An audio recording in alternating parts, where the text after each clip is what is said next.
الحمدللہ وحدہ والصلاة والسلام علی من لا نبی بعدہ۔ ختم نبوت کا عقیدہ 1400 سال سے امت اسلامیہ میں ایک متفقہ عقیدے کی حیثیت سے چلا آ رہا ہے۔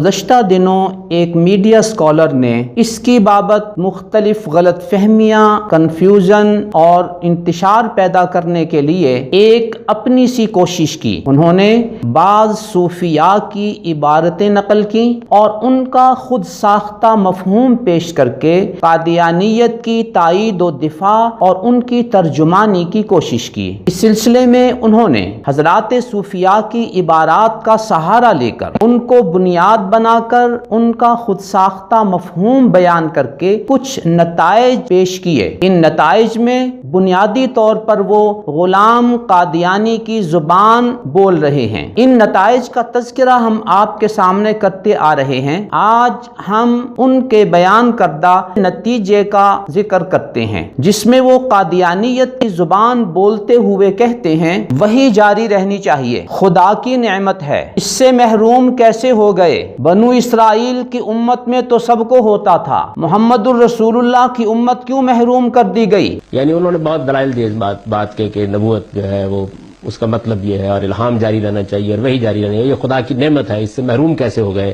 بنی اسرائیل میں تو سب لوگوں کو ہوتا تھا، محمد الرسول اللہ کی امت کیوں محروم کر دی گئی؟ یہ بنیادی طور پہ غلام قادیانی کے الفاظ ہیں جن کی زبان یہ موصوف میڈیا اسکالر بول رہے ہیں۔ نیز انہوں نے غلام قادیانی کی ایک اور ترجمانی کرتے ہوئے کہا الہام وہی یعنی خدا سے رابطے کو انہوں نے صوفیانہ تعبیرات میں بیان کیا اور زندگی بھر کرتے رہے، یعنی غلام قادیانی۔ الہام وہی یعنی خدا سے رابطہ، اس کو اسی طرح کی تعبیروں میں بیان کیا انہوں نے، تمام صوفیانہ تعبیرات میں، اور زندگی بھر کرتے رہے۔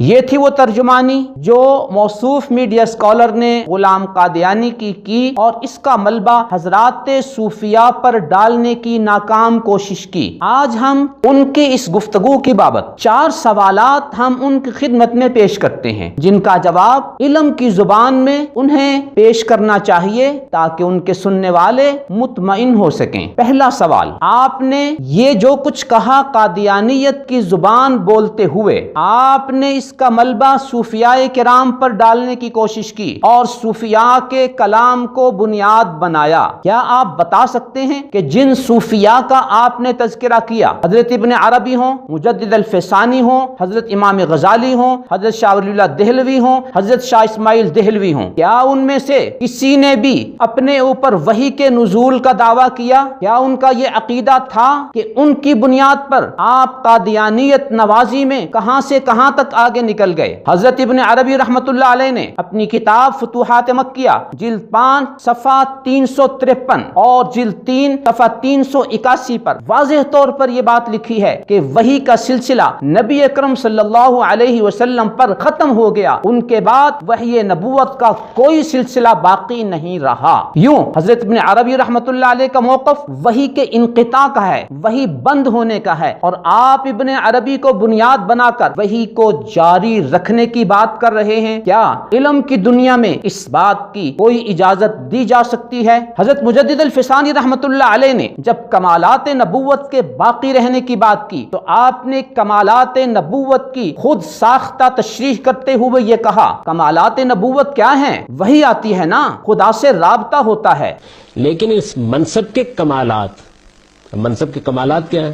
وہی آتی ہے نا، الہام ہوتا ہے، خدا سے رابطہ ہوتا ہے۔ کیا ہم علم کی دنیا میں آپ سے یہ پوچھ سکتے ہیں کہ حضرت مجدد الفسانی رحمت اللہ علیہ نے کمالات نبوت کی یہ تشریح خود کہیں کی ہے؟ اگر نہیں کی تو یہ ان کی ترجمانی نہیں، آپ کے خود ساختہ مفہوم کی روشنی میں آپ قادیانیت کی ترجمانی کر رہے ہیں۔ نیز کمالات نبوت کے حوالے سے حضرت مجدد الفسانی رحمت اللہ علیہ کے مکتوب نمبر 301 اور ان کے صاحبزادے خواجہ محمد معصوم رحمۃ اللہ علیہ کے مکتوبات میں سے مکتوب نمبر 192 اور قاضی ثناء اللہ پانی پتی رحمۃ اللہ علیہ نے سورہ نساء کی تشریح کرتے ہوئے اپنی تفسیر مظہری میں واضح طور پر یہ بتایا ہے کہ حضرات صحابہ کرام رضوان اللہ تعالی علیہم اجمعین کو کمالات نبوت حاصل تھے، اکثر تابعین کو حاصل تھے، بعض تابعین کو حاصل تھے، لیکن کیا ان میں سے کسی نے کمالات نبوت کی بنیاد پر اپنے اوپر وحی نازل ہونے کا دعویٰ کیا؟ کیا کسی کا یہ موقف تھا کہ نبی اکرم صلی اللہ علیہ وسلم کے بعد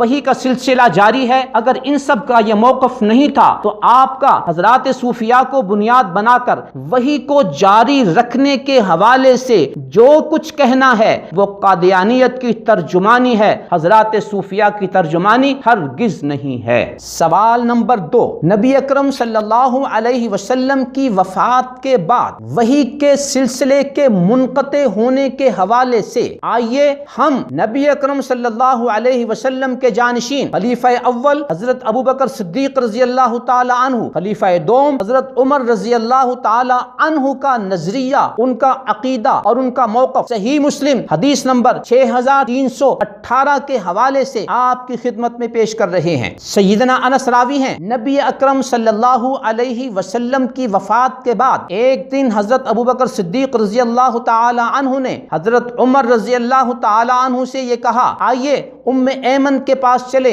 ہم بھی ان کی زیارت کے لیے جائیں، جیسے نبی اکرم صلی اللہ علیہ وسلم ان کو ملنے کے لیے تشریف لے جایا کرتے تھے۔ حضرت انس فرماتے ہیں کہ جب ہم حضرت ام ایمن کی خدمت میں حاضر ہوئے تو وہ دیکھ کر رونے لگ گئیں۔ سیدنا ابوبکر اور سیدنا عمر نے فرمایا، کس وجہ سے رو رہی ہو؟ نبی اکرم صلی اللہ علیہ وسلم جب اس دنیا سے دار آخرت کی طرف گئے ہیں تو اللہ کے ہاں ان کے لیے جو کچھ ہے وہ بہت بہتر ہے۔ وہ فرمانے لگیں کہ مجھ پر یہ حقیقت مخفی نہیں کہ اللہ کے رسول صلی اللہ علیہ وسلم کو اللہ رب العزت کی طرف سے جو کچھ عطا ہو رہا ہے وہ بہتر ہے، ولیکن اب کی، لیکن میں تو اس لیے رو رہی ہوں ان الوحی قد انقطع، کہ نبی اکرم صلی اللہ علیہ وسلم کی وفات کے بعد وحی کی برکات کا سلسلہ منقطع ہو گیا۔ من السماء، جو آسمان سے وحی آیا کرتی تھی۔ ام ایمن رضی اللہ تعالی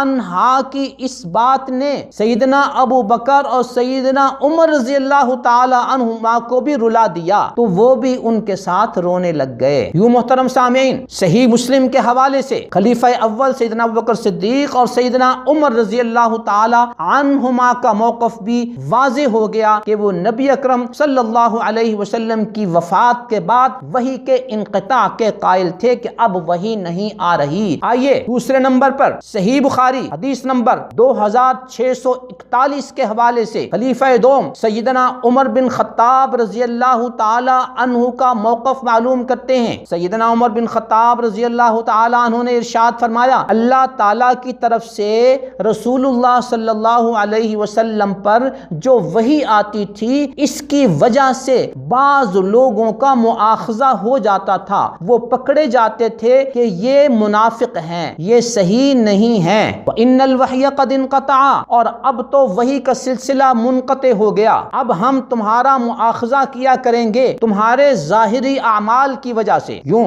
حضرت عمر بن خطاب رضی اللہ تعالی عنہ نے یہ حقیقت واضح کر دی کہ نبی اکرم صلی اللہ علیہ وسلم کے دور میں اگر کوئی بات ہم پہ واضح نہیں ہوتی تھی کسی شخص کے حوالے سے تو اللہ کی طرف سے وحی آ کر اس کا اظہار ہو جاتا تھا، نبی اکرم صلی اللہ علیہ وسلم کو پتہ چل جاتا تھا۔ لیکن آپ کی وفات کے بعد چونکہ وحی کا سلسلہ منقطع ہو گیا، اب ہمیں کسی کے اندرون و باطن میں کیا موقف ہے اس کا علم نہیں۔ یہاں بجا طور پر ہم سوال کر سکتے ہیں کہ سیدنا ابوبکر صدیق رضی اللہ تعالیٰ عنہ، سیدنا عمر بن خطاب رضی اللہ تعالیٰ عنہ، ان کا موقف صحیح بخاری اور صحیح مسلم کے حوالے سے ہم پر واضح ہو گیا کہ وہ نبی اکرم صلی اللہ علیہ وسلم کے بعد وحی کے سلسلے کے منقطع ہو جانے کے قائل تھے۔ لیکن اب یہ قادیانی دجال کون ہوتا ہے جو یہ کہے کہ وحی جاری رہنی چاہیے، اور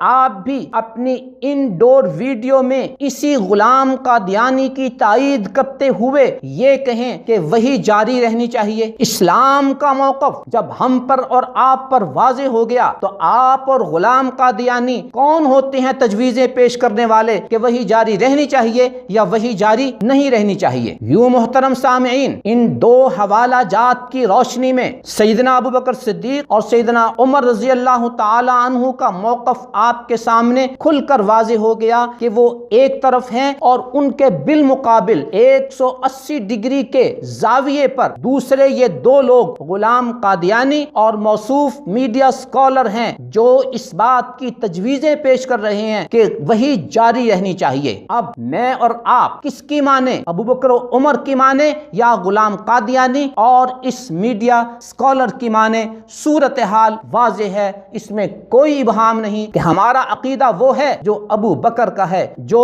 عمر کا ہے، کہ وہی کا سلسلہ بند ہو گیا۔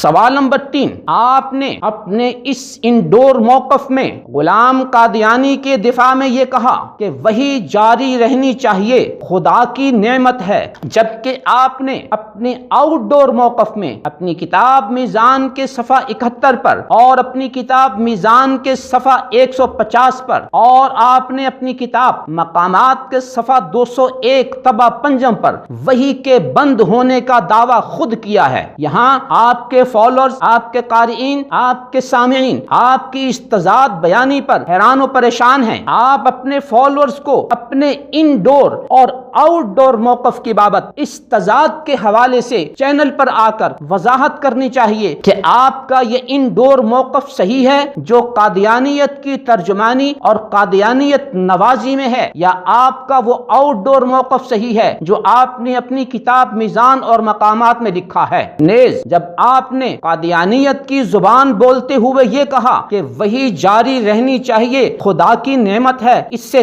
کیسے محروم ہو گئے؟ تو اس کا جواب سب سے پہلے خود آپ کو دینا ہے کہ یہاں آپ قادیانیت کی زبان بول رہے ہیں جبکہ آپ نے اپنی کتاب میزان میں اور مقامات میں خود وحی کے بند ہونے کا تذکرہ کیا ہوا ہے، لہٰذا اس کا جواب سب سے پہلے آپ کو دینا ہے۔ سوال نمبر 4، سورہ آل عمران کی آیت نمبر 110، کنتم خیر امت اخرجت للناس، تم ایک بہترین امت ہو جو انسانیت کے لیے پیدا کی گئی ہو۔ اس میں اللہ رب العزت نے نبی اکرم صلی اللہ علیہ وسلم کی اس امت کو تمام امتوں سے افضل قرار دیا ہے، جبکہ ہمیں جو نبی ملا وہ تمام بنی آدم کا سید و سردار ہے۔ صحیح مسلم حدیث نمبر 5940 میں ارشاد نبوت ہے، انا سید ولد آدم یوم القیامہ، قیامت کے دن میں تمام اولاد آدم کا سردار ہوں گا۔ نبی اکرم صلی اللہ علیہ وسلم کی تعریف و توصیف اور مقام کو بیان کرنے کے حوالے سے اصحاب نثر ہوں یا اصحاب نظم ہوں، ان کی زبانیں کچھ دیر کے بعد گنگ ہو جاتی ہیں، ان کے قلم کچھ دیر کے بعد رک جاتے ہیں اور وہ یہ کہنے پہ مجبور ہو جاتے ہیں، لا يمكن الثناء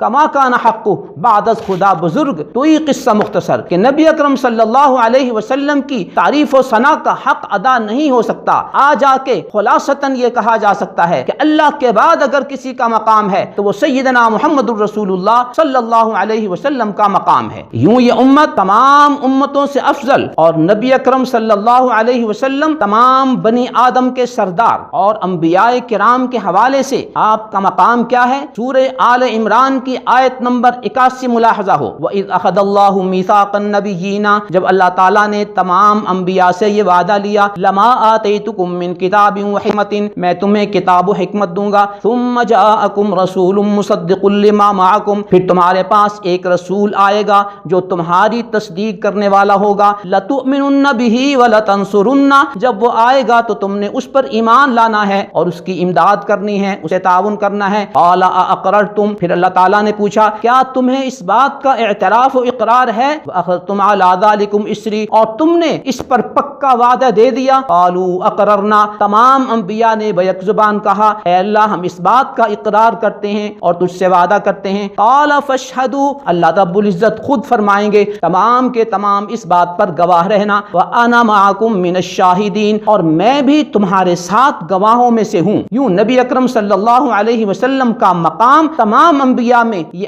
آپ پر واضح ہو چکا۔ اب اس افضل امت اور اس افضل نبی کے لیے جو پروگرام طے کر دیا وہ اس امت کی فضیلت ہے، ان میں ختم نبوت یہ اس امت کی فضیلت ہے۔ وحی کے سلسلے کا نبی نبی اکرم صلی اللہ علیہ وسلم پہ ختم ہو جانا اور ان کے بعد وحی کا نہ آنا، یہ نبی اکرم صلی اللہ علیہ وسلم کی فضیلت ہے۔ یوں اس امت کے لیے اللہ رب العزت نے ایک پورا پروگرام بنا کے ہمیں دے دیا۔ آپ نے دوران گفتگو یہ کہا کہ بنو اسرائیل پر وحی آتی تھی، یہ امت کیسے محروم ہو گئی؟ اس افضل امت کو آپ بنو اسرائیل جیسی مفضول امت کے تابع بنانا چاہتے ہیں؟ اللہ نے اس امت کے لیے جو پروگرام بتا دیا وہ اس امت کا پروگرام ہے، اور بنو اسرائیل یہ افضل امت نہیں۔ آپ اس افضل امت کو بنو اسرائیل کے تابع بنانا چاہتے ہیں۔ آج 1400 سال کے بعد کون ہوتا ہے غلام قادیانی جو اللہ رب العزت کو تجویزیں پیش کرے کہ وہی جاری رہنی چاہیے؟ کون ہوتا ہے یہ میڈیا اسکالر قادیانیت کی زبان بولتے ہوئے یہ کہنے والا کہ وہی جاری رہنی چاہیے، جبکہ اللہ رب العزت نے اس افضل امت، اس افضل نبی کے لیے جو پروگرام بتا دیا ہے وہ ہمارا ایمان ہے، وہ ہمارا عقیدہ ہے، اور اس کے علاوہ جو کچھ ہے وہ یقیناً کفر ہے اور کفر کی ترجمانی ہے۔ نظروا للطيبة ونور طه يسطعون